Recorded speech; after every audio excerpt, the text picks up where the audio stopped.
नमस्कार, स्वागत है आपका हमारे इस खास और एक सुपर शो में। राजनीति के योद्धाओं का इतिहास जब भी लिखा जाएगा, टीकमगढ़ की उस लड़की का किस्सा सुनहरे अक्षरों में नजर आएगा। वो लड़की कभी गांव में भागवत कथा सुनाती थी। उसके तेवर और वाणी महारानी को बहुत भाती थी। फिर क्या था, वो आध्यात्म से राजनीति की राह में मुड़ गई। 80 के दशक में राम मंदिर आंदोलन से जुड़ गई। राम भक्तों में अलख उसी ने जगाई थी। मंदिर वहीं बनेगा, ये सौगंध राम की खाई थी। उसकी एक आवाज पर न जाने कितने भक्त मर मिटे थे। एक दौर था जब उसके भाषणों के ऑडियो कैसेट तक बिके थे, जिसकी शक्ति ने दिग्गी राजा का सिंहासन हिला दिया। मध्य प्रदेश में एक दशक के बाद कमल खिला दिया। एक ऐसी नेता जो अपनी बात पर अड़ गई तो अड़ गई, आंच उसूलों पर आई तो अक्सर अपनी ही पार्टी से लड़ गई। जोरदार तालियों से स्वागत करिए भारतीय जनता पार्टी की कद्दावर नेता, बेहतरीन वक्ता, मध्य प्रदेश की पूर्व मुख्यमंत्री, देश की पूर्व कैबिनेट मंत्री उमा भारती जी का स्वागत है। दीदी आइए, उमा जी आइए, स्वागत है, आइए। जोरदार तालियां, रुकनी नहीं चाहिए, आइए।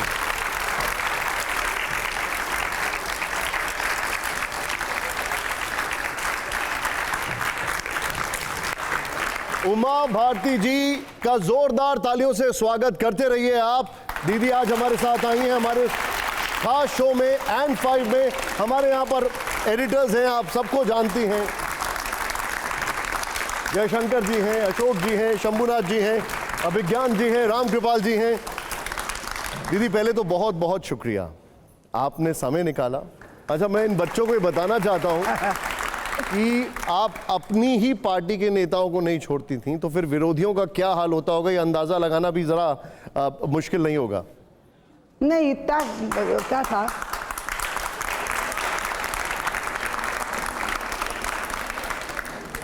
सच्ची बताएं आपको, क्योंकि ये बच्चे सामने जो बैठे हैं ये बिल्कुल मेरी आत्मा का अंश जैसे, ये बिल्कुल समझ सकते हैं मैं क्या बोल रही हूँ। क्योंकि ऐसा कुछ नहीं था कि मैं किसी का विरोध करती थी।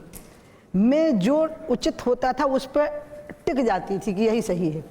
अब आप उसको समझ लो कि जो उसके बारे में सोच रहा है कि मैं सही नहीं कह रही हूँ, तो उसको लगेगा मैं उसका विरोध कर रही हूँ। मैं जो कहती थी मैं उसको सुनिश्चित करती थी कि ये बात सही है, तो मैं कहती थी या तो मुझे गलत साबित करो या नहीं तो मैं जो कहती हूँ वो होने दूँ। अब आप उसको जिस रूप में ले लो। देश में एक नया विमर्श है और वो ये है कि हिंदू कभी आतंकवादी नहीं हो सकता। आप क्या कहेंगे इस पर? मैं तो ये मानती हूँ कि आतंकवाद जो है वो अधर्म है और पाप है। इसलिए मैं ये भी नहीं कहूँगी कि कोई और दूसरे धर्म का आतंकवादी होगा। जो आतंकवादी होगा वो आतंकवादी होगा, और उसकी एक ही सज़ा होती है कि उसने जिस प्रकार की क्रूरता अपनाई है, कानून अपना पूरा काम उस क्रूरता के बारे में करे। इसलिए हिंदू धर्म के साथ में आतंकवाद का शब्द जोड़ना तो इसलिए संभव नहीं है क्योंकि हिंदुओं ने तो सर्वे भवन्तु सुखिना, जो हमारा पाठ होता है संस्कृत में सवेरे आमतौर पर जो किया जाता है, सर्वे सन्तु निरामयाः, सर्वे भद्राणि पश्यन्तु माँ कश्चित् दुःख भाग् भवेत्। सब सुखी रहें, सब संपन्न रहें, सब आनंद के साथ में रहें और हम सबकी मंगल कामना करते हैं। ऐसा चित्त रखने वाला व्यक्ति तो हिंसा कर ही नहीं सकता, इसलिए हिंदू आतंकवादी हो नहीं सकता। हिंदू आतंकवाद शब्द का प्रयोग ही गलत है। लेकिन दीदी आप कह रही हैं ये अच्छी बात है, लेकिन आपकी पार्टी के बहुत सारे नेता, बहुत सारे साधु संत वो ये कहते हैं कि आतंकवाद का धर्म होता है। अब मुझे नहीं पता वो कौन, कलर भी कह देते हैं हरा कलर है। नहीं, जो कह रहे हैं मुझे उनका स्तर पता नहीं है। अगर ये बात मोदी जी कहेंगे तो मैं जवाब दे पाऊंगी, अमित शाह जी कहेंगे तो दे दूंगी, जगत प्रकाश नड्डा जी कहेंगे तो मैं जवाब दे दूंगी। जिनकी अथॉरिटी है बोलने की इस विषय पर, उस अथॉरिटी के साथ जो बोलेंगे उनका मैं जवाब दे सकती हूँ। बिना अथॉरिटी के अचानक जो कुछ बोल देंगे स्पॉन्टेनियस, उनका तो जवाब देने की मैं योग्यता नहीं रखती। मैं जवाब देना नहीं चाहूँगी, वो योग्य नहीं है कि मैं उनका जवाब दूँ। दीदी,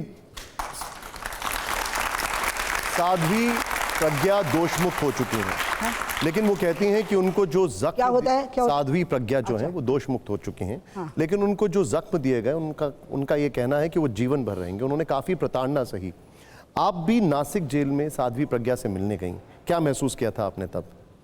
जब मैं प्रज्ञा को मिलने पहुंची तो जो मैंने सुना था ना वो मैंने उससे पूछा, और आप यकीन करिए वो उसने मुझे नहीं बताया था।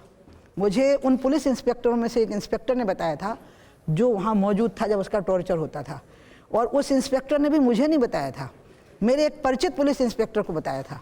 उसने जब मुझे उसकी कहानी सुनाई तो मैं इतनी हैरान थी उससे मिलने के लिए कि अगर मैं उससे नहीं मिलूंगी तो मैं भारी पाप और भारी अधर्म करूंगी। मतलब दुनिया को स्त्री शरीर में जितने कष्ट पहुंचाए जा सकते हैं उसको वो सारे कष्ट दिए गए थे जिनका मैं वर्णन नहीं कर सकती हूँ। इतना ज़्यादा उसकी रीढ़ की हड्डी टूट चुकी थी, उसका पूरा शरीर लगभग टूट चुका था। और जब मैं उसको मिली हूँ तो मैं उसको ये सोच के मिलने गई कि वो बहुत मुझे देख के दुखी हो जाएगी, उल्टा हो गया। क्या वो कहानी वो माला लेके खड़ी थी, वो हाथ में मिठाई का पैकेट लेके खड़ी थी। कैदी को थोड़े से पैसे मिलते हैं, आप लोगों को पता होगा, तो उसके आधार पर उसने वो खरीदा था, एक शॉल खरीदा था मेरे लिए। हम नहीं ले जा सके क्योंकि हमें लगा कोई जेल मैनुअल को मैं वायलेशन ना कर दूं, तो मैं अलर्ट थी तो मैं कुछ नहीं ले गई। और मैंने उसको देखा, बाप रे, मैं तो इस बारे में बोल ही नहीं सकती हूँ। मैं जो रोई हूँ उस समय पे उसको देख करके, क्योंकि जो टॉर्चर मैंने सुना था और जो सूरज मेरे क्या सामने सुना था आपने दीदी, आप बता पाएंगे क्या कहानी थी वो? मैं बता ही नहीं सकती हूँ क्योंकि मैं चाहती ही नहीं हूँ कि प्रज्ञा ही कहे या प्रज्ञा भूल जाए अब उन बातों को। उसको जिस तरह के टॉर्चर, जैसे अब मैं एक छोटी सी एक उदाहरण दे सकती हूँ कि कुर्सी पे बैठ जाओ और कुर्सी खींच दी, उसको पता ही नहीं कि कुर्सी खींच गई है, वो धड़ाम से नीचे गिर रही है। एक इंस्पेक्टर की ड्यूटी लग रही है कि इसके गाल पर 100 थप्पड़ मारो, और उसको 100 थप्पड़ मारे जा रहे हैं। मतलब इंस्पेक्टर थक जाता था, फिर वो कहता था साहब 50 थप्पड़ के बाद ब्रेक दे दीजिए, फिर दूसरे गाल पर थप्पड़ मारो, उसके गाल हमेशा के लिए काले हो गए यहाँ पर। जब उसको पानी मांगती थी तो उसको किसी महिला के द्वारा क्या पिलाया जाता था, आप प्रज्ञा से पूछिए ना, मेरे से मुझे क्यों खुलवाते हैं आप। और उसके गले की माला छटकने के लिए जिस तरह से उसकी गर्दन खींची जाती थी, मैं मत पूछिए आप साहब। उसको जब वो समय आता था जिसको अब हम खुलेआम बिना संकोच बोल लेते हैं, क्या बोलते हैं, पीरियड का जो समय होता है, वो जब उसको आता था, और इसलिए उसको कुछ नहीं दिया जाता था, उसकी पूरी टांगें रक्त से सराबोर हो जाती थी। ऐसी कितने टॉर्चर हुए हैं जो बोल नहीं सकती ना। अच्छा नहीं लग रहा है, आप क्यों बुलवा रहे हैं मुझसे ये सब, मुझे नहीं अच्छा लग रहा, प्लीज़ आप इस बात को मत बुलवाइए। लेकिन मुझे अजीब ये लगा कि रो मैं रही थी और वो मुझे चुप करा रही थी। देखिए अभी मैं बात करूंगी ना, मैं रोने लग जाऊंगी, आपका सब सारा प्रोग्राम खराब हो जाएगा। मुझे नहीं अच्छा लगा उसके साथ जो हुआ, और अंत में वो निर्दोष साबित हुई।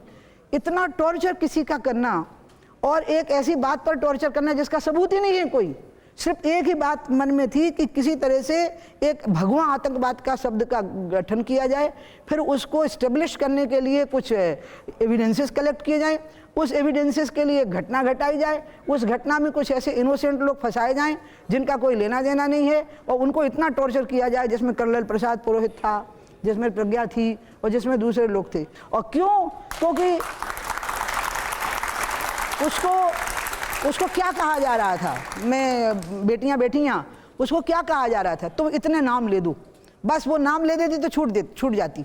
उसमें कुछ अन्य राष्ट्रवादी संगठनों के 2-3 बड़े नाम थे, कुछ बीजेपी के बड़े नेताओं के नाम थे कि तुम इतने नाम ले दो कि ये नेता साजिश कर रहे हैं सेफरन टेररिज्म की, भगवा आतंकवाद की एक आयोजना कर रहे हैं, बस इतने नाम तुम ले दो तुम बच जाओगी। वो नाम लेने को तैयार नहीं थे, इसलिए टॉर्चर कर रहे थे। इसलिए मैं तो उस लड़की के सारे हिंदू समाज के लोगों को कहूंगी कि पांव धो दो कि पियो, तो मरने को तैयार हो गई, लेकिन नाम झूठे नाम लेने के लिए तैयार। सब जानना चाहेंगे कौन टॉर्चर कर रहा था, किसके इशारे पर टॉर्चर? मैं इशारा क्या जानूं, मुझे नहीं मालूम। सरकार दोनों जगह पर कांग्रेस की थी, टॉर्चर कर रहे थे, पुलिस अधिकारी थे। आप क्यों चाहते हैं कि मैं किसी का नाम लूं? उमा जी, भगवा आतंकवाद के शब्द को दिग्विजय सिंह से जोड़ दिया जाता है। दिग्विजय सिंह कहते हैं कि मैंने भगवा आतंकवाद शब्द का कभी इस्तेमाल नहीं किया। अब वो पलटी मार गए हैं तो वो समझ रहे हैं कि देश कोमा में चला गया है या मीडिया कोमा में चला गया है, तो कोमा वाले को याद नहीं रहता ना, जैसे कहते बुआ जी याद है हम आपके भतीजे हैं, तो ऐसा हो जाता है ना जब आपको एक कोमा में होता है। दीदी आपने कहा, मैं एक बार दिग्विजय सिंह का वो जो उनका बयान है वो सुनाता हूँ, जरा प्ले करिए उसको।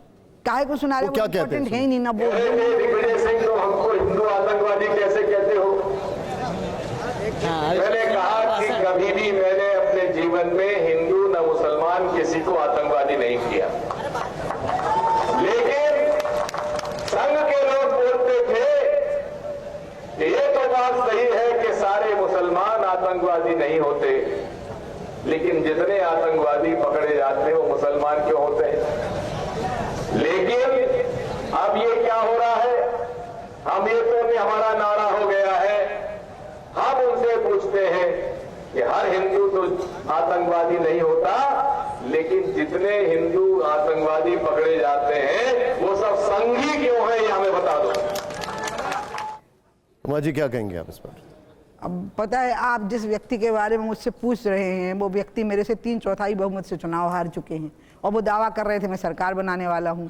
वो ये कह रहे थे उमा भारती मेरे सामने कहीं नहीं टिकेंगी, कहाँ गांव की हैं, मैं पढ़ा लिखा हूँ, ये है वो है, और अंत में हुआ ये कि वो ऐसे नीचे गए कि फिर उठ ही नहीं पाए। और इसलिए आप जिस व्यक्ति के बारे में बोल रहे हैं उस व्यक्ति की पहली ही घोषणा खत्म, मतलब रही नहीं, उसका अस्तित्व तो नहीं रहा था ना। उन्होंने कहा था ना कि मैं तो बहुमत फिर से प्राप्त करूंगा, उमा कहाँ मेरे मुकाबले में ठहरती है, तो बच्ची है। लेकिन आप हुआ क्या था? तो इसलिए जो आदमी पूरी पब्लिक में कहीं कहीं बात पे पलटी मार गया हो, आप उस आदमी के बारे में मेरे से कोई बात कहलवा रहे हैं। नहीं, लेकिन वो आपको छोटी बहन कहते हैं, आप उनको बड़ा भाई कहते हैं।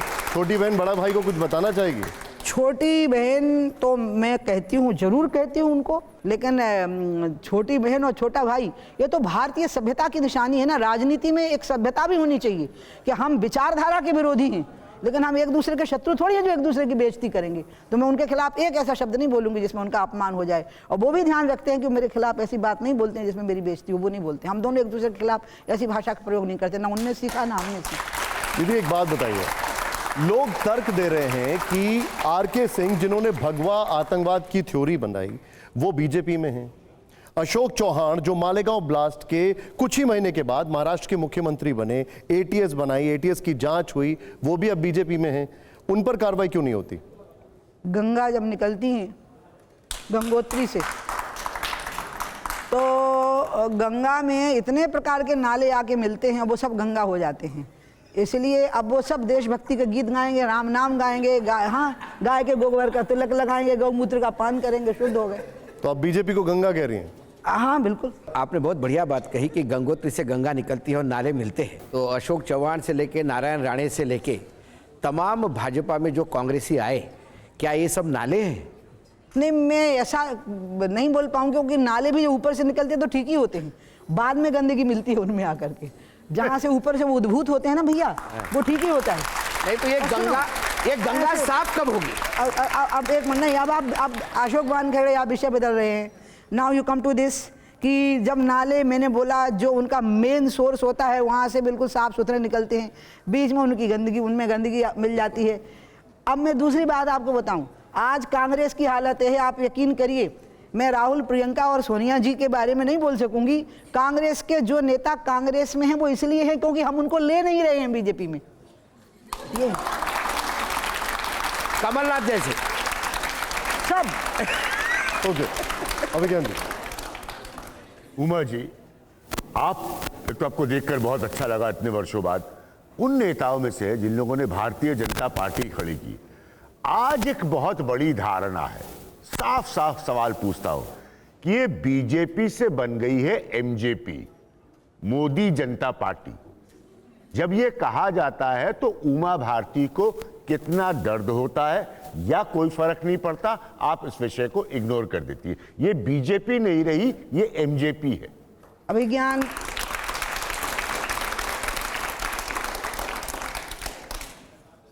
कोई एक विचारधारा किसी व्यक्ति के नाम से चल रही हो, वो उस व्यक्ति के पहले भी थी और उस व्यक्ति के बाद में भी है।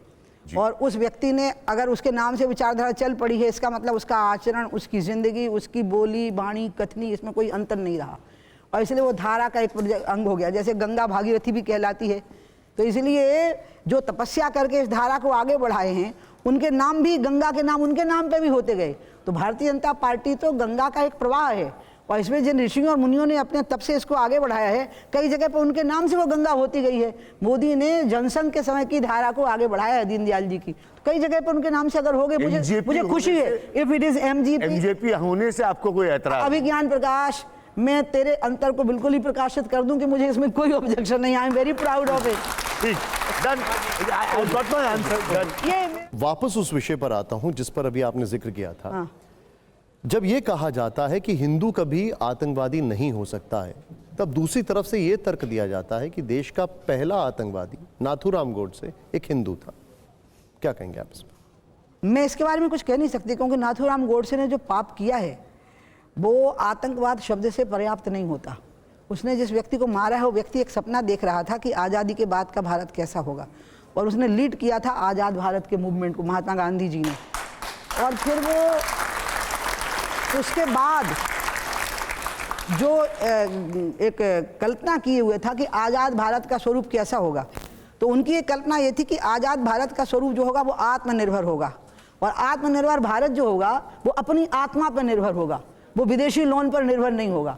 और भारत की अपनी आत्मा, यहाँ की नदियाँ हैं, यहाँ के पहाड़ हैं, यहाँ के लोगों की बौद्धिक क्षमताएँ हैं, यहाँ के जमीन, जल, जंगल और जानवर हैं, ये यहाँ की आत्मा है, और इस आत्मा पर निर्भर होगा। गांधी के उस सपने की हत्या की है उस व्यक्ति को आप खाली आतंकवादी शब्द बोल करके हम उसका पाप कम नहीं कर सकते।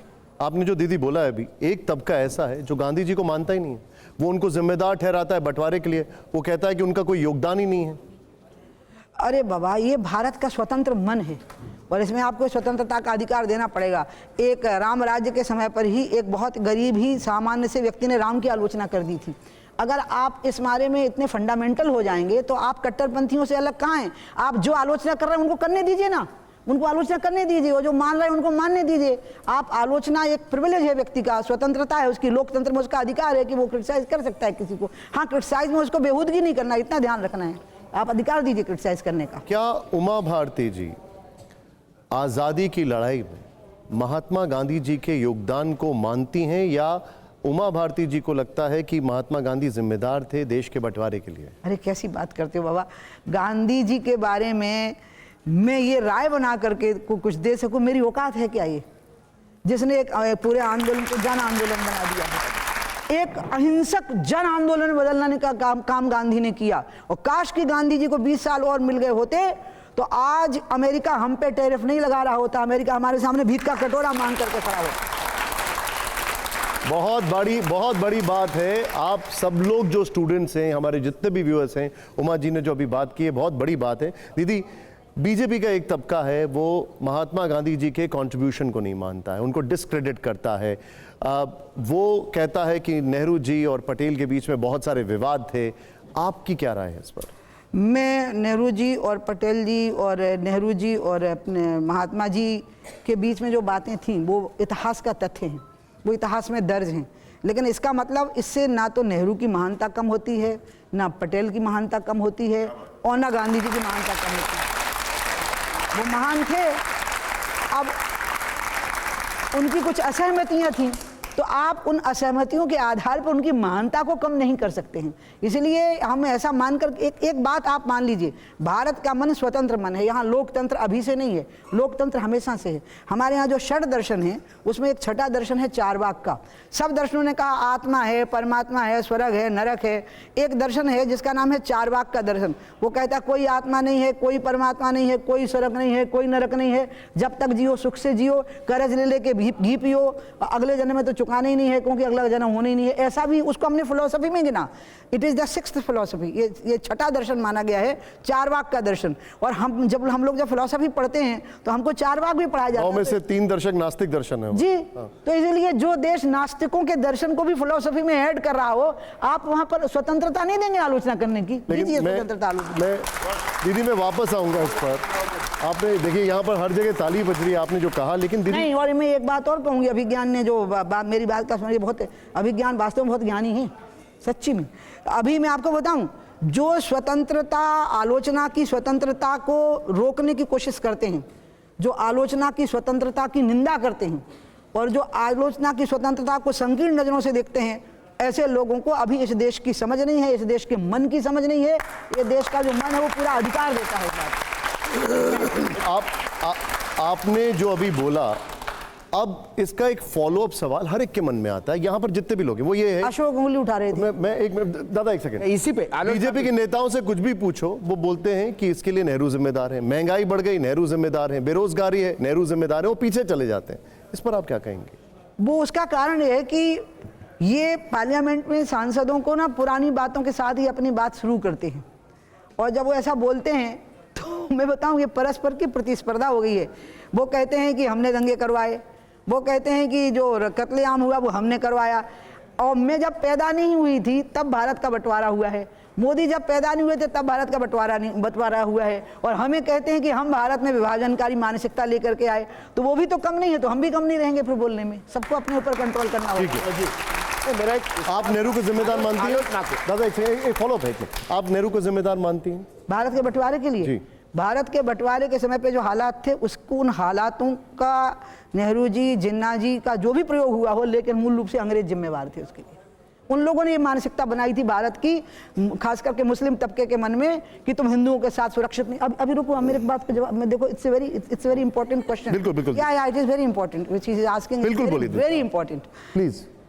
भारत में जब मार्किंग हुई कि ये पाकिस्तान है, तो आपको पता होना चाहिए कि भारत का वो हिस्सा जो पाकिस्तान के रूप से नामांकित किया गया, वहाँ पर बसे हुए मुसलमानों के अलावा जो भारत में मुसलमानों की आबादी थी उसका खाली 2.5% पाकिस्तान गया है, बाकी के लोग नहीं गए। और वो क्यों नहीं गए? क्योंकि उनको विश्वास था कि पाकिस्तान में मुसलमान के साथ हम सुरक्षित नहीं रहेंगे, हम हिंदुस्तान में हिंदू पड़ोसी के साथ ज़्यादा सुरक्षित रहेंगे, इसलिए वो पाकिस्तान में। तो इसलिए जो बात आप कह रहे हैं, ये अंग्रेजों ने पहले भंग किया। पहले अंग्रेजों ने भंग किया था, आपको याद है, बंगाल के 2 टुकड़े कर दिए थे। उसी तरह से अंग्रेजों ने भारत के लोगों के दिमाग के अंदर ये जहर भरा कि मुसलमानों के लिए अलग देश होना चाहिए, जबकि उसके पहले दंगों का इतिहास नहीं है। लेकिन दीदी, बीजेपी के एक नेता हैं गिरिराज सिंह, वो कहते हैं कि बंटवारे के टाइम पर ही सारे मुसलमानों को पाकिस्तान भेज देना चाहिए था।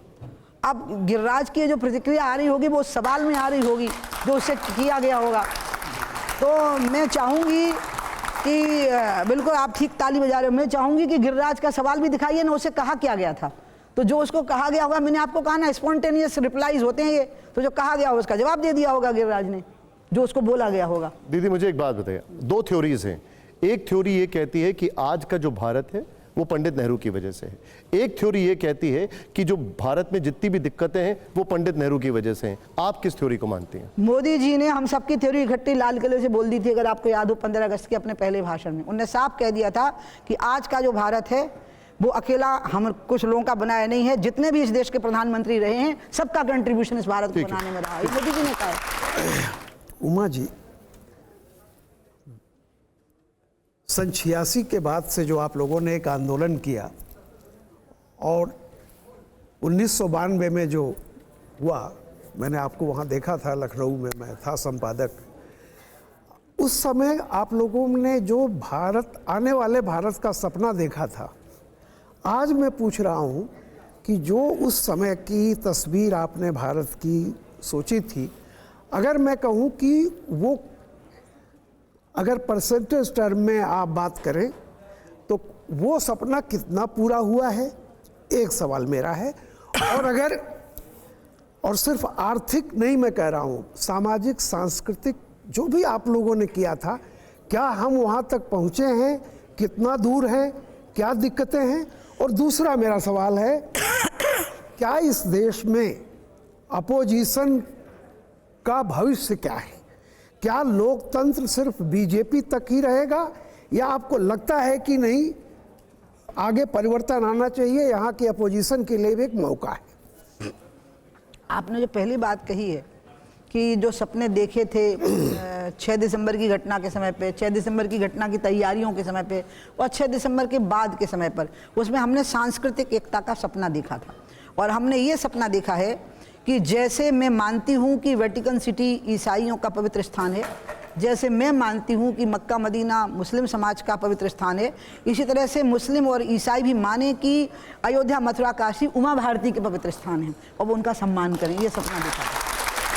और मुझे लगता है कि इस सपने की ओर देश को ले जाने में सुप्रीम कोर्ट के वर्डिक्ट के बाद जो देश में शांति बनी रही, राम जन्मभूमि के शिलान्यास के बाद, अभी के शिलान्यास के बाद जो शांति बनी रही, राम मंदिर के निर्माण के समय पे जो देशवासी एकजुट होकर के, हिंदू मुस्लिम एकजुट होकर के उस घटना को टीवी पर देखे, उससे साबित हो रहा है कि वो सपना कुछ हद तक पूरा हो रहा है। एक सर्वधर्म समभाव हमारे देश का चरित्र है और सर्वधर्म समभाव के अनुरूप लोगों का मन तैयार हो रहा है, ये तो पहली बात है।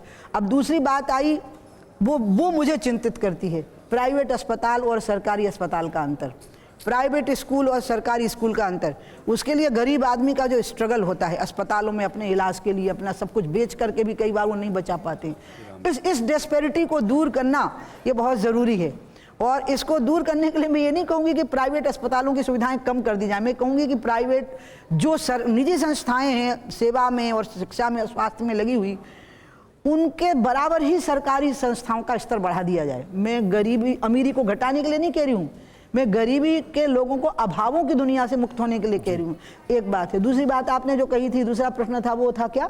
नहीं, मैंने एक और था ना, वो इसमें विपक्ष का विपक्ष का क्या? जी, अब मैं विपक्ष के बारे में आपको कहूंगी। देखिए, लोकतंत्र में, देखिए भाई साहब, आप बहुत वरिष्ठ व्यक्ति हैं, आप लोगों को पता है मैं बिल्कुल पढ़ी नहीं, मुझे बिल्कुल समझ नहीं है, एक बहुत बुद्धू व्यक्ति आपके सामने बैठा हुआ है, लेकिन पार्लियामेंट का मैं 6 बार मेंबर ऑफ पार्लियामेंट रही हूँ, तो इसलिए मैं आपको एक बात बता सकती हूँ कि मैंने जो भूमिका देखी अटल जी के समय पर भी और अब, वो ये देखी कि लोकतंत्र में जितनी जिम्मेवारी देश को चलाने की सत्ता पक्ष की होती है उतनी ही विपक्ष की होती है। बस ये है कि वो खामियों को सामने लाता है और सत्ता पक्ष उन खूबियों को सामने लाता है। क्या विपक्ष ने वो निभाई है परंपरा? जब अटल बिहारी वाजपेयी विपक्ष के नेता थे और नरसिंह राव जी ने उनको जिनेवा में, पाकिस्तान ने जब ह्यूमन राइट वायलेशन का मोशन लाया था, प्रस्ताव लाया था कश्मीर में, पीओके में और कश्मीर में, उस समय पर पूरी नरसिंह राव जी की सरकार को लगा था कि एक अटल बिहारी वाजपेयी है जो इसका जवाब दे पाएंगे। और जैसे ही पाकिस्तान को पता लगा कि अटल बिहारी वाजपेयी आ रहे हैं तो पाकिस्तान ने प्रस्ताव वापस ले लिया था, क्योंकि उसको पता था इट विल बी डिफीटेड। तो एक समय वो था जब विपक्ष का नेता देश के मामले में एक सुर मिलाता था, और एक समय ये आया जब राहुल और प्रियंका ने और अखिलेश यादव ने कहा कि हम राम मंदिर के शिलान्यास का निमंत्रण मिला है लेकिन हम नहीं जाएंगे। नहीं, इनको जाना चाहिए था, राम देश के नायक हैं। देखिए, असहमति है कि आप उनको भगवान मानते हैं कि नायक मानते हैं, आप एक महापुरुष मानते हैं कि ईश्वर का अवतार मानते हैं, ये असहमति आज की नहीं है, ये गुरु नानक देव, दयानंद, विवेकानंद जी के समय की है। जैसे आर्य समाजी भगवान को भगवान नहीं मानते, वो महापुरुष मानते। लेकिन वो कह रहे थे कि ऐसा लग रहा है ये बीजेपी का कार्यक्रम है इसलिए हम नहीं जा रहे। नहीं, तो वो बीजेपी नहीं गए इसलिए तो बीजेपी का कार्यक्रम हो गया, वो गए होते तो बीजेपी का नहीं रहता। अच्छा, आप लोग एक बात बताओ, अगर प्रियंका, राहुल, सोनिया, अखिलेश, डिम्पल और वो क्या बोलते हैं ममता दीदी और लालू जी, उनके बहुत सारे बेटे और बहुत सारी बेटियां और दामाद, वो सब अगर इकट्ठे आगे बैठे होते तो बताओ कैमरा किसके चेहरे पे होता? मोदी के, उनके चेहरे पे। दीदी, ये कहना ठीक है कि जो राम मंदिर के लिए गया नहीं वहां पर उद्घाटन में, वो देशद्रोही है, वो सनातन विरोधी है, क्या ये बात सही है? जिसने कही होगी मुझे तो इतने नाम बता दो, नहीं तो बाकी कोई कुछ क्या कह रहा है भैया, उनका स्तर है भी ये कि नहीं कि आप उनका उल्लेख करो? आप लोग भी तो ऐसा करते हो, पता है हो गया, आप जिसने किया उसका कोई है तो नहीं। अब दीदी, हमें एक हमारे शो के अयोध्या में तो आप भी नहीं गई थी सर, जब अयोध्या में जब हुआ शिलान्यास तो उस समय तो आप भी नहीं गए, आडवाणी जी नहीं गए, जोशी जी नहीं गए, विनय कटियार कहीं दिखाई नहीं दिए। जो लोग अयोध्या आंदोलन के नींव में थे वो लोग तो गायब दिखाई दिए। हम तो वहां थे। अब आप क्या सोचते हो कि हम उस आंदोलन में इसलिए भागीदारी कर रहे थे कि हमें ऊपर बिठाया जाएगा? नहीं, राम ऊपर बैठ जाए, हम तो इसके लिए आंदोलन में भागीदारी कर रहे थे। ये तो आपका चलिए दीदी, अब मैं इस शो के एक ऐसे राउंड पर आ रहा हूं और एक ऐसे राउंड पर आ रहा हूं जो आइए ना, ये बोलेंगे जो कि नहीं, अब सुनिएगा, ये आपकी हौसला अफजाई करेंगे। आप लोग हौसला अफजाई जम के करेगा, हाँ या ना? दीदी, आज आप पुराने अंदाज और एकदम बेबाकी वाले अंदाज में दिख रही हैं। इनको देख के हो गई हाँ, इनको देख के हो गए, तो एक बार जोरदार तालियां हो जाए। अब मैं आपको, यहां पर आप बैठे रहिए, मैं यहां पर आपके सामने कुछ, अरे सुनना निशान, मुझे एक शेर तो बोल देने दे इन पे। हाँ प्लीज दीदी। हाँ। ओके, उनको देखने से वो आ जाती है जो चेहरे पर रौनक, तो वो समझते हैं कि बीमार का हाल अच्छा है। उमा जी, आपके सामने कुछ सवाल लेके आ रहा हूं, आपको उसमें से एक ऑप्शन चूज करना है, एक ऑप्शन। My God. तो आप मेरे साथ वहां पर हैं, मैं चाहूंगा हर सवाल पर जोरदार तालियां और हौसला अफजाई होनी चाहिए, क्योंकि वो देखिए आपको देखकर ज्यादा वो एक्साइटेड हो रही हैं, वो इसलिए बेबाकी से जवाब दे रही हैं। आइए जरा, हमारा पहला सवाल यहां पर प्ले करिए रैपिड फायर का। पहला सवाल, सच्चा संत कौन है? आसाराम, राम रहीम या रामपाल? सच्चा संत वो है जिसमें संत के गुण हैं, और संत का गुण है संत हृदय नवनीत समाना, जिसके अंदर क्षमा है, दया है, नैतिकता है और सतोगुण है, वो संत है। अब उसके आधार पे आप देख लीजिएगा कि इन लोगों में वो गुण थे या नहीं। दीदी, आपने आसाराम बापू के टाइम पे एक ट्वीट किया था, वो मैं दिखाना चाहता हूं, दिखाइए जरा। वो ट्वीट मैंने वापस ले लिया था। हाँ, वापस ले लिया आपने, ठीक है। ये ट्वीट आपके सामने आ रहा है, देखिए।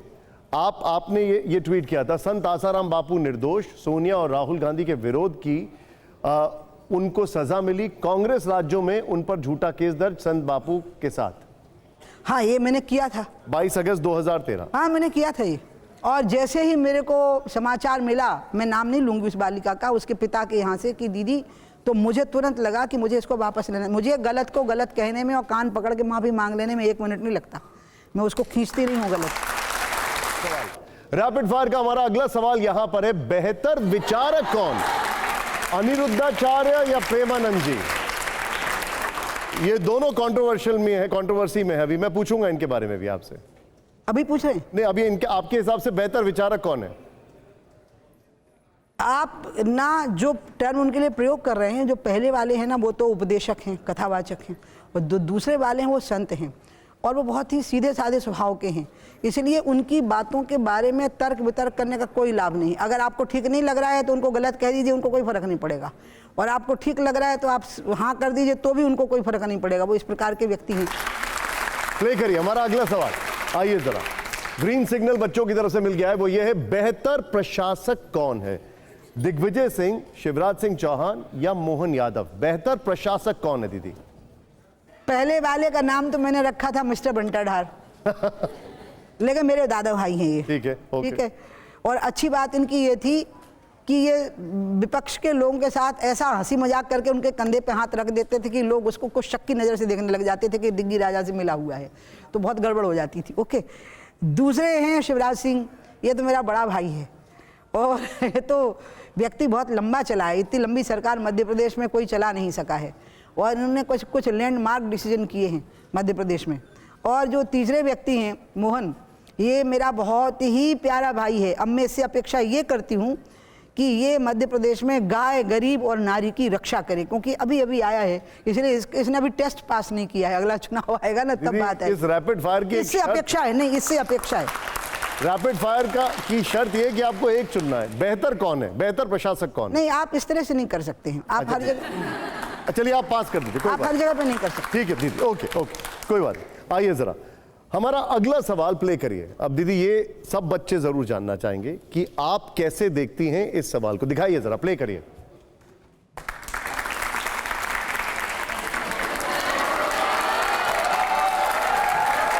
बेहतर राजनेता कौन, राहुल गांधी जी, अखिलेश यादव जी, असुद्दीन ओवैसी जी या अरविंद केजरीवाल जी? कोई तो फेवरेट होगा आपका इसमें से।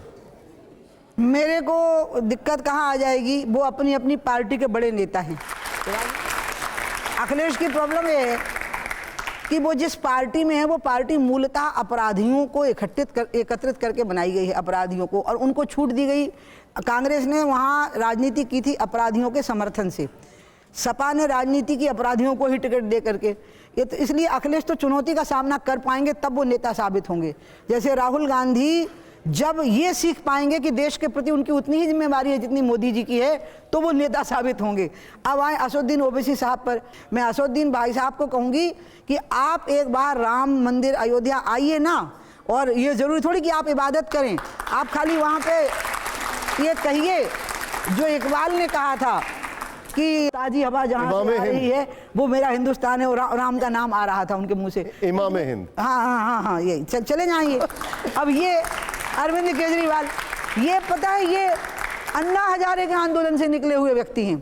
कितना दुखद बात है ये कि ये व्यक्ति अन्ना हजारे के आंदोलन से निकला हुआ व्यक्ति है, और ये अन्ना हजारे के आंदोलन के बहुत बड़े समर्थक थे, और अन्ना हजारे खुद रोते हैं कि ये कौन सा प्रोडक्ट निकल गया मेरे यहाँ पे, तो डिफेक्टेड पीस निकला है। दीदी, अब मैं आपके सामने जो अगला सवाल ला रहा हूँ, बड़ा हम्बल मेरा एक रिक्वेस्ट है, उसमें आप एक जरूर बताइएगा कि आपका पसंदीदा कौन है। ये बच्चे ही नहीं, लेकिन वहां पर जो गेस्ट हैं वो भी ये सुनना चाहेंगे सवाल देखने के बाद। जरा प्ले करिए और एक बार तो लेकिन दिस इज वेरी, अच्छा ठीक है, आपकी choice. This is very unfair. Suppose कि मैं 10 लोग को पसंद करती हूँ तो। अच्छा ठीक है, आप चलिए, आप सवाल देखिए फिर मुझे बताइए। आप बताइए, आइए प्ले करिए हमारा सवाल। पसंदीदा मार्गदर्शक कौन, विजय राजे सिंधिया जी, अरे आप क्या कर रहे हो, वाजपेयी जी, लाल कृष्ण आडवाणी जी या मुरली मनोहर जोशी जी? आपको मैं बताऊं, अम्मा ममता से भरी, अटल जी मिठास से भरे, आडवाणी जी जैसा कंपोज्ड व्यक्ति तो मैंने देखा ही नहीं, जिनमें बहुत संजीदगी थी, और मुरली मनोहर जोशी जी ज्ञान से भरे हुए, तो मैंने तो चारों से ग्रहण किया है। जैसे मधुमक्खी सब जगह से शहद इकट्ठा करके अपना छत्ता बनाती है, तो मैंने सब जगह से शहद इकट्ठा किया है। दीदी अब अगले वाले में तो हम सभी जानना चाहेंगे कि दीदी की पसंद क्या है। दिखाइए जरा, सवाल प्ले करिए जरा। बेहतर प्रधानमंत्री कौन, नेहरू जी या मोदी जी? अपने समय पर जब नेहरू जी प्रधानमंत्री बने तो वो जो करना चाहते थे वो उतना नहीं कर पाए, चीन के लिए बहुत दुखी भी हो गए थे। लेकिन हम ये मानेंगे कि नेहरू जी में भी कुछ अच्छाइयाँ थीं। वो थी कि वो लोगों के बहुत लाडले थे, लोग उनको स्वाभाविक रूप से प्यार करते थे। उनके परिवार ने बहुत बड़ा, उनकी परिवार की पृष्ठभूमि में है त्याग की और संघर्षों की। लेकिन नेहरू जी की जो मानसिकता थी वो अंग्रेजियत से बहुत ज़्यादा प्रभावित हो गई थी और उनको ये लगने लगा था कि भारत का विकास जो होगा, एक डिफरेंस है, क्योंकि आपकी ऑडियंस बहुत यंग है। मैं आपको भी ये बात कहूँगी, there is a big difference between modernisation and westernisation. यही नेहरू जी कंफ्यूज हो गए थे कि आप मॉडर्नाइजेशन को अडॉप्ट करिए लेकिन वेस्टर्नाइजेशन को अडॉप्ट मत करिए। वेस्ट का उतना ही लीजिए जितना अच्छा हो, और लेकिन ईस्ट के ग्राउंड पर खड़े रहिए। इसलिए ये अंतर है। और मोदी जी ने भारत को मॉडर्नाइजेशन की ओर बढ़ाया है विदाउट वेस्टर्नाइजेशन, ये दोनों का अंतर है। जरा प्ले करिए हमारा अगला सवाल यहां पर। बीजेपी की दीदी नंबर 1 कौन, सुषमा स्वराज जी, उमा भारती जी या स्मृति ईरानी जी? इसमें एक माँ जैसी थी, एक छोटी बहन जैसी है, तो दीदी कोई है नहीं ना इसमें से। दीदी तो मैं हूँ, बीच में ही बैठी हुई हूँ। ठीक है, मैं अपने हमारे जो ऑडियंस है मैं उन पे छोड़ देता हूँ ये सवाल और वो कमेंट करके बताएं। दीदी मैं एक बहुत बढ़िया आपने जवाब दिए, पहले तो जोरदार इसके लिए तालियां होनी चाहिए। आवाज की आजादी को लेकर आपका समय, आप लोग शीर्ष नेतृत्व थे इस देश का, मैंने करीब से देखा। मैं बस सिर्फ ये जानना चाहता हूं कि जब इस आजाद आवाज को इस्तेमाल किया जाता है तो ये बीजेपी का एक वर्ग चिढ़ क्यों जाता है? आपके समय में भक्त क्यों नहीं थे? ये कहां से भक्त पैदा हुए? ये राष्ट्रवादी पत्रकार कहां से पैदा हुए? अटल जी की सरकार जब थी तो ये क्या राष्ट्रवाद कम था आप लोगों की सोच में, विचारधारा में? ये माहौल कैसे बदला है कि अगर कोई प्रश्न पूछ ले तो वो इस देश का गुनहगार है? अभिव्यक्ति की जो स्वतंत्रता है उसमें स्वतंत्रता के प्रकार हैं। जैसे आर्मी का जो सोल्जर होगा उसकी अभिव्यक्ति की स्वतंत्रता में भी डिसिप्लिन चलेगा। पार्टी का जो वर्कर है, जो सदस्यता का फॉर्म भरा है, उसकी अभिव्यक्ति का भी एक अलग डिज़ाइन होगा, उस फ्रेम में उसको रहना होगा। पार्टी के वर्कर को उस फ्रेम में रहना होगा, आर्मी के व्यक्ति को रहना होगा। IAS, IPS, डॉक्टर, इंजीनियर, इन्हें जो शपथ ली हुई होती हैं अपनी जॉब करते समय, वो शपथ के अनुसार इनको आज़ादी की अभिव्यक्ति की स्वतंत्रता है। और आपने एक पॉइंट को एम्फसाइज किया, मैं वही आपसे पूछूंगा। आजकल कुछ साधु संत काफ़ी विवादों में हैं। एक कथावाचक है, आपने खुद कहा वो कथावाचक हैं, अनिरुद्धाचार्य। उन्होंने कुछ ऐसी बातें कही जिससे महिलाएं बहुत गुस्से में। एक बार जरा प्ले करिए उसको पहले। क्योंकि अब लड़कियां लाते हैं 25 साल की, 25 साल की लड़की 4 जगह वो सब नहीं पर बहुत, और वो 25 साल की जब तक आती है तो पूरी के आती है के आएगी तो स्वाभाविक है कि वो अपनी उसकी जाएगी। जैसे कि अभी एक लड़के के संग हनीमून मनाने गई, परंतु वो किसी और के साथ वो रह चुकी थी, उसके साथ चक्कर था। वो ड्रमवाला केस अभी पुराना हुआ नहीं जाता। मैं ऐसी बातों पर बिल्कुल कोई कमेंट नहीं कर सकती। मैं इस बातों को इस योग्य नहीं समझती हूँ कि मैं कमेंट करूँ। ठीक। प्रेमानंद जी महाराज, अगर उनकी बात करें, वो संत हैं, आपने कहा ये कथावाचक हैं, वो संत हैं, उन्होंने क्या कहा वो सुनिए जरा। 100 में कोई 2-4 कन्याएं ऐसी होंगी जो अपना पवित्र जीवन रखकर किसी पुरुष को समर्पित होती होंगी। कैसे वो सच्ची बहू बनेगी? जो 4 लड़कों से मिल चुकी वो सच्ची बहू बनेगी? अच्छी बात कही है। तो मैं प्रेमानंद जी को भी कहूंगी, अनिरुद्धाचार्य जी को भी कहूंगी कि कम ज्यादा कपड़े पहन लेने से हिंदू धर्म खत्म नहीं होने वाला, और ना सनातन संस्कृति खत्म होने वाली, ये नहीं खत्म होने वाला। It's a momentary thing. दीदी ये बच्चियां बैठी हैं यहाँ पर, बच्चे बैठे हैं, इनसे जुड़ा एक और बयान है, जरा उसको प्ले करिए पहले। हिंदू स्त्रियां है भगवान, देखकर शर्म आती है। पैसा कमाओगे तुम, नंगे होकर पैसा कमाओगे।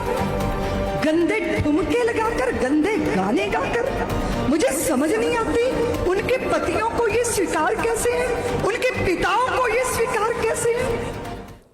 आप पता है रील जो बच्चियां बनाती हैं उससे नाराज हैं। आप जैसे स्टेटमेंट को दिखा रहे हो उस पर दीदी माँ ने माफी मांग ली है और खुलेआम माफी मांगी है हाथ जोड़ करके। उनको दुख हुआ था बहुत और मैंने खुद उनका वीडियो देखा था जिसमें, क्योंकि वो तो हजारों बेटियों को, बालिकाओं को जो बिना माँ बाप की थी उनको पाल पोस के बड़ा की हैं, पढ़ाई हैं, डॉक्टर इंजीनियर बनाई हैं, IAS IPS बनाई हैं, उनको विदा किया है, उनकी डोली को खुद कंधा दे करके पालकी को विदा किया है ससुराल के लिए। तो उन्होंने खुद कहा था मेरे मुँह से निकल गया और किसी को कष्ट हुआ है, मैं तो सबको बेटियाँ मानती हूँ तो मैं क्षमा मांगती हूँ। तो जब ऐसा हो गया तो उस स्टेटमेंट को आप रिपीट मत करिए। आप सहमत है ना कि कोई गैर ब्राह्मण भी भागवत कथा सुना सकता है? हाँ, अब ये दूसरा विषय है। पहले विषय तो वो हो गया कि कौन ने कही। ठीक है, अब मैं आपसे गांव में लड़ाई हुई है, छोटे से गांव में, ठीक है, आप उसको हु हा किए हैं बहुत ज्यादा।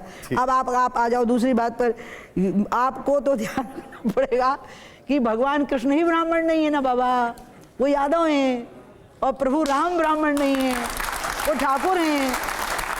और जो व्यासपीठ जिन व्यास जी के नाम पर जानी जाती है वो ये केवट की पुत्री के पुत्र हैं, वो सत्यवती के बेटे हैं जिसने बाद में महाराज शांतनु से विवाह किया था।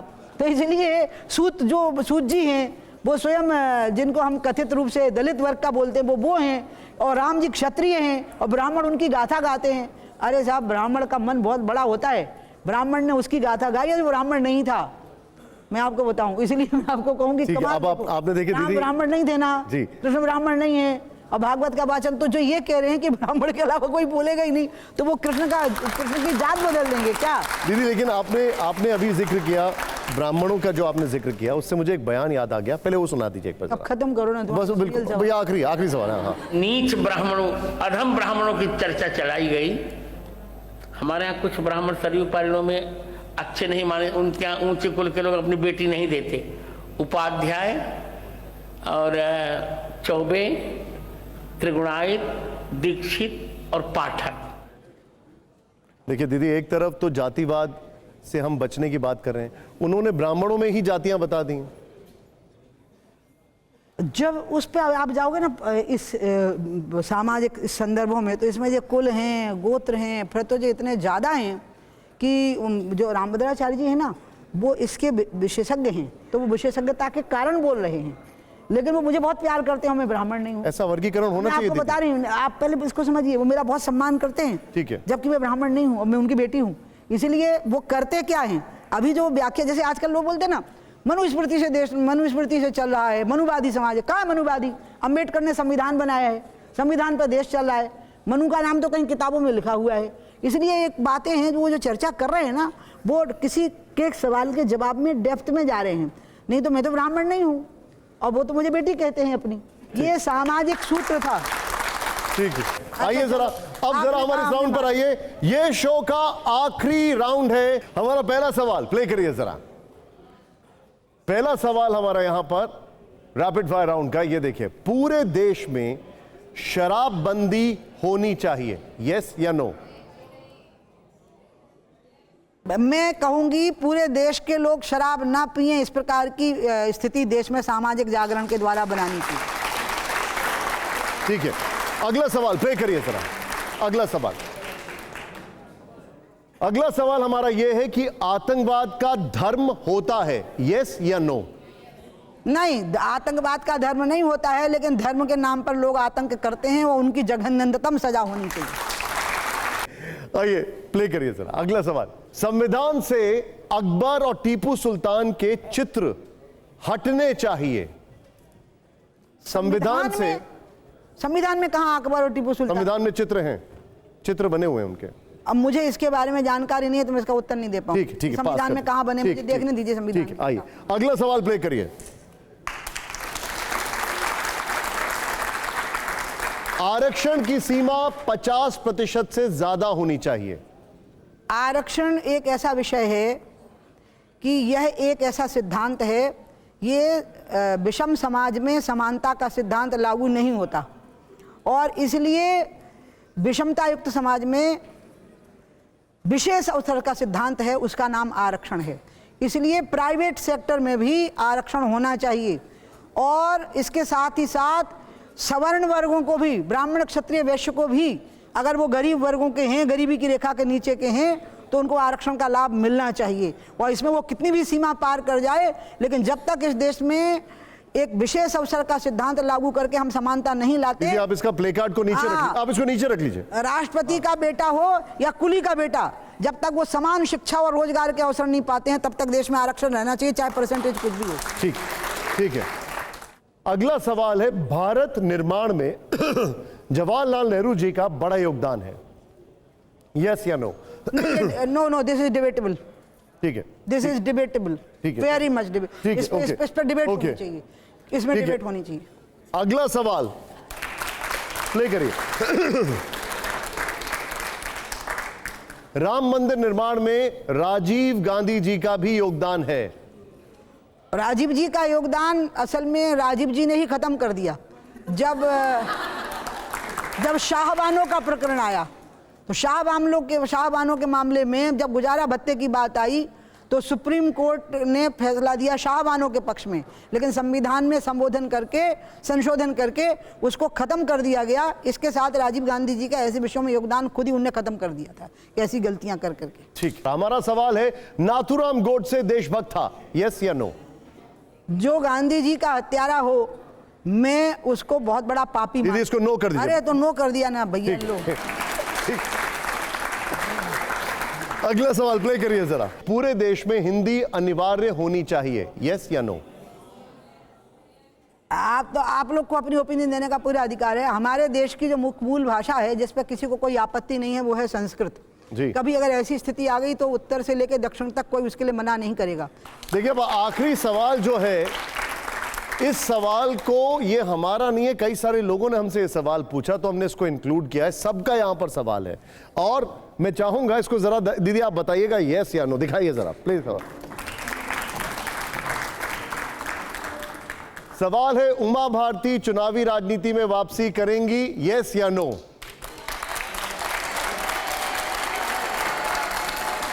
दीदी प्ले कार्ड अभी आप दिखा सकती हैं। ये तो आप वो सवाल कर रहे हो जिसका वजूद ही नहीं। मैं राजनीति से गई ही नहीं हूं, मैं तो हूं तो राजनीति में। दीदी बहुत बहुत शुक्रिया, जोरदार तालियां हो, आपने समय निकाला। बहुत बहुत आभार दीदी, प्रणाम, आप बहुत बहुत आभार, धन्यवाद।